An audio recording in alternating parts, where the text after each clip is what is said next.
दोस्तों, मेरा नाम है मोहित और आपका स्वागत है हमारे YouTube चैनल हिस्ट्री चैंपियन में। तो जैसा कि आप जानते हो, आप हो हिंदी साहित्य के विद्यार्थी और आपका जो पेपर होने वाला है आदिकाल एवं भक्ति काल, उससे संबंधित जितने महत्वपूर्ण प्रश्न होने वाले हैं सारे के सारे मैं आपको करवाने वाला हूँ।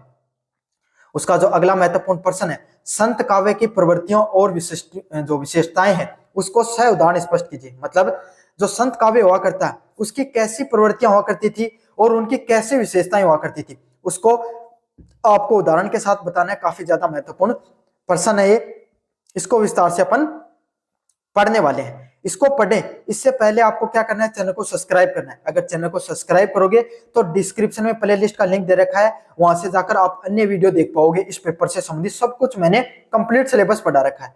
साथ के साथ अगर आप टेलीग्राम को ज्वाइन कर लोगे, डिस्क्रिप्शन में टेलीग्राम का लिंक दे रखा है, ये पीडीएफ फ्री में आपको देखने को मिल जाएगी। साथ के साथ अगर फ्लिपकार्ट और मंत्रा से कोई प्रोडक्ट खरीदना चाहते हो तो यहाँ पर जो व्यू प्रोडक्ट वाला ऑप्शन दिखाई दे रहा है, इस पर क्लिक करके अगर कोई भी प्रोडक्ट खरीदोगे सबसे ज्यादा डिस्काउंट आपको देखने को मिल जाएगा। इसलिए कोई प्रोडक्ट खरीदो, इस प्रोडक्ट वाले ऑप्शन पे क्लिक करके जरूर से खरीद लेना। समझ में आ गया? चलिए शुरू करते हैं अपन।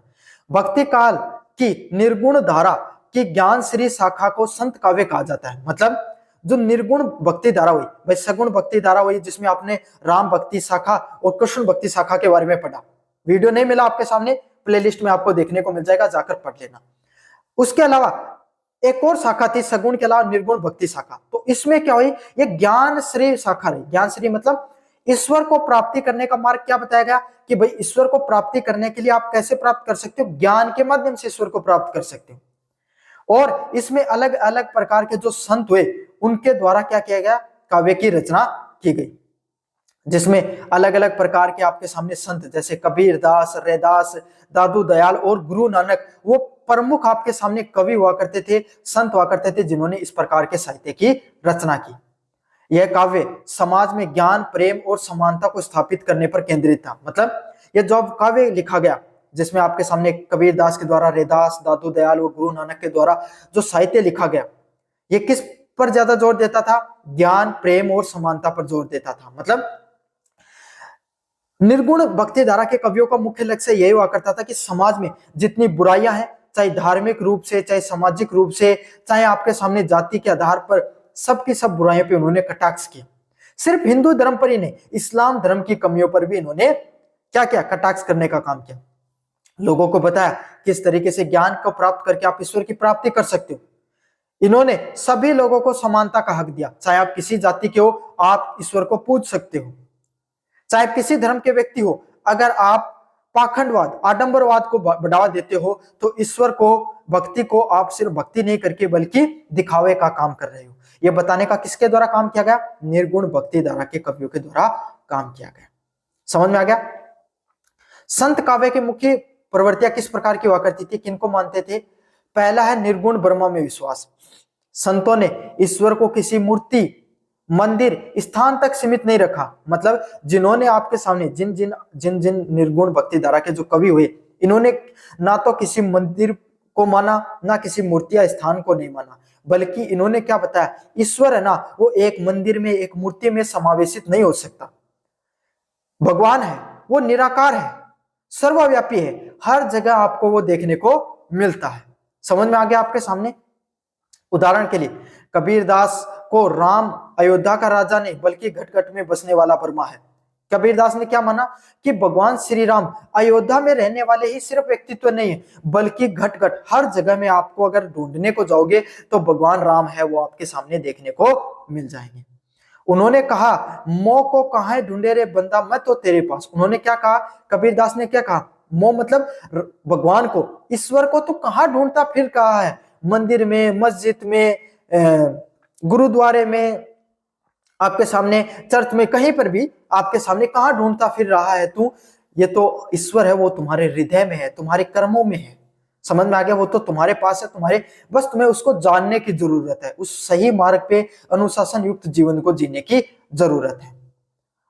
आडंबरों का विरोध।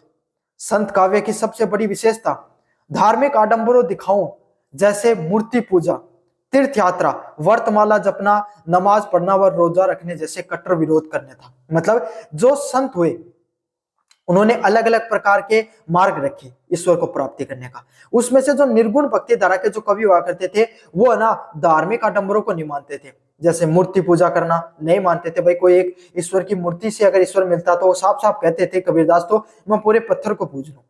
ना वो किसी प्रकार के तीर्थ यात्रा का महत्व देते थे, ना कोई व्रत रखना, माला जपना, नमाज पढ़ना और रोजा रखना जैसी चीजों को ज्यादा महत्व नहीं देते थे। कबीरदास ने साफ साफ कहा है पत्थर को पूजने से अगर ईश्वर मिलता है तो कंकर पत्थर जोड़कर मस्जिद बनाने वालों, मतलब अगर वो उन्होंने साफ साफ कहा था कबीरदास ने अगर पत्थर पूजने से ईश्वर मिलता तो मैं पूरा पत्थर आपके सामने क्या बोलते हैं जो पूरा पहाड़ पूज लेता, तो मुझे तो सारे ईश्वर एक साथ मिल जाते।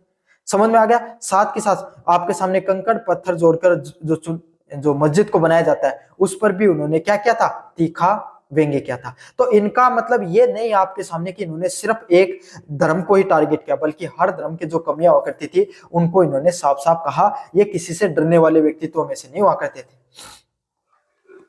जाति पाति का खंडन, संतों ने सामाजिक समानता पर जोर दिया, जातिवाद को पूरी तरीके से स्वीकार किया। मतलब जितने भी संत हुआ करते थे इन्होंने जो सामाजिक रूप से एक होने पर ज्यादा जोर दिया, जातिवाद को वो बिल्कुल भी नहीं मानते थे।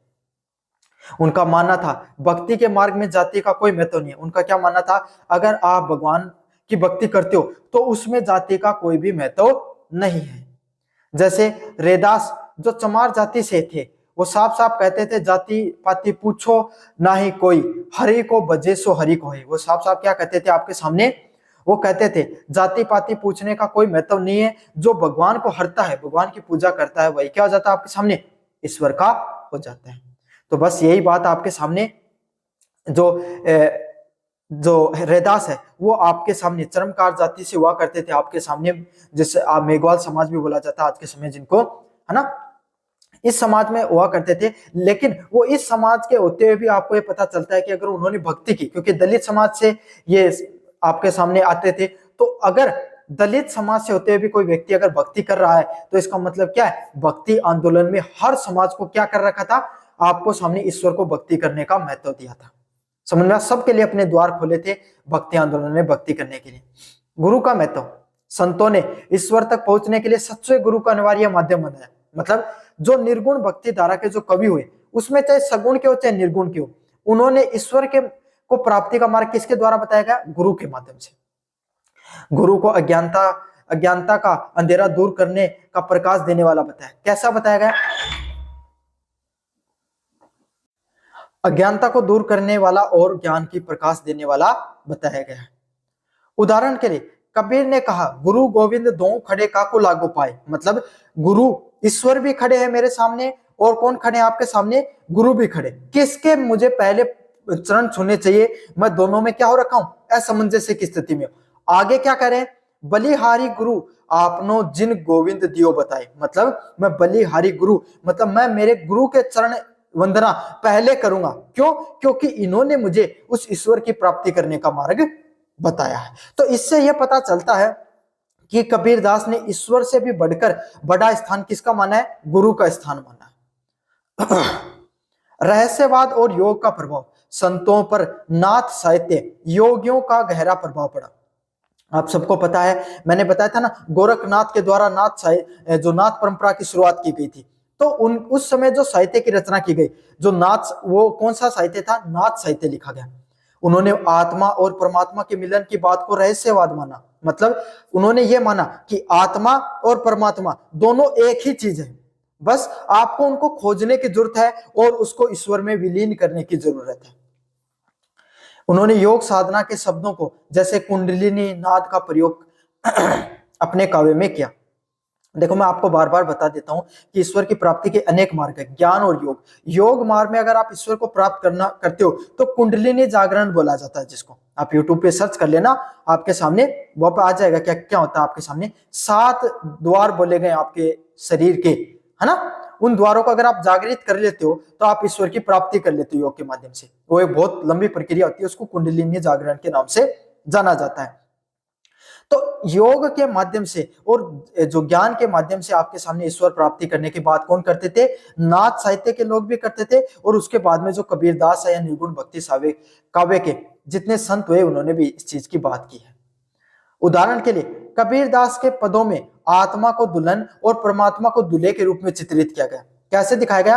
आत्मा एक दुल्हन है और परमात्मा एक दुल्हन है, और दोनों को जब मिलन हो जाता है तो इस प्रकार से कहा जाता है। वह जिस तरीके से दूल्हा और दुल्हन वैवाहिक जोड़े में एक साथ बन जाते हैं, उसी तरीके से आत्मा परमात्मा जब एक दूसरे का मिलन होता है तो क्या हो जाते हैं? एक हो जाते हैं। भाषा में संतों ने एक ऐसी मिली जुली भाषा का प्रयोग किया जिसमें राजस्थानी, पंजाबी, खड़ी बोली और ब्रज भाषा के शब्द थे। मतलब सारी की जो उत्तर भारत की जितनी प्रमुख भाषाएं हुआ करती थी वो सारी की सारी भाषाएं इसमें देखने को मिलती थी। भाई कोई संत अगर राजस्थान से आ गया, राजस्थान घूमने चला गया, राजस्थान से था, कोई पंजाब से, कोई खड़ी बोलने वाले यूपी वाले, और कुछ ब्रज भाषा के थे, तो सारे के सारे जो संत हुआ करते थे ना वो अलग अलग स्थान से आया करते थे, आपस में बैठकर बातें करते थे। तो क्या हुआ, सभी के थोड़े थोड़े शब्द उनकी भाषाओं में मिश्रित हो गए। कबीरदास तो पढ़े लिखे भी नहीं थे आपके सामने, तो इसी तरीके से उन्होंने जो साहित्य की रचना की उसको किस रूप में माना जाता है? सदूकड़ी भाषा में जाना जाता है, और उसको पंचमेल खिचड़ी भी कहा जाता है। पंचमेल खिचड़ी मतलब इस प्रकार का साहित्य जिसमें अलग अलग प्रकार के क्या है? भाषाओं का मिश्रण देखने को मिलता है। संत काव्य ने सामाजिक क्रांति का मार्ग प्रशस्त किया। मतलब जो संत काव्य की जो रचना की, इसमें समाज में क्रांति लाने का कार्य किया। इसमें प्रमुख प्रवृत्तियां ज्ञान, प्रेम और मानवता पर आधारित थी। मतलब जो सभी की सभी चीजें हैं उसमें ज्ञान प्राप्ति, प्रेम और मानवता पर आधारित इन्होंने क्या किया? साहित्य की रचना की, और समाज को एक नई दिशा देने का कार्य किया। भक्ति को सरल बनाकर हर व्यक्ति तक सुलभ भी बनाए। भाई इन्होंने धार्मिक आडंबरों पर जोर नहीं दिया, सीधा कटाक्ष किया, तो कोई भी व्यक्ति, गरीब से गरीब व्यक्ति भी क्या कर सकता है? साहित्य को अपना सकता है, ईश्वर भक्ति को अपना सकता है।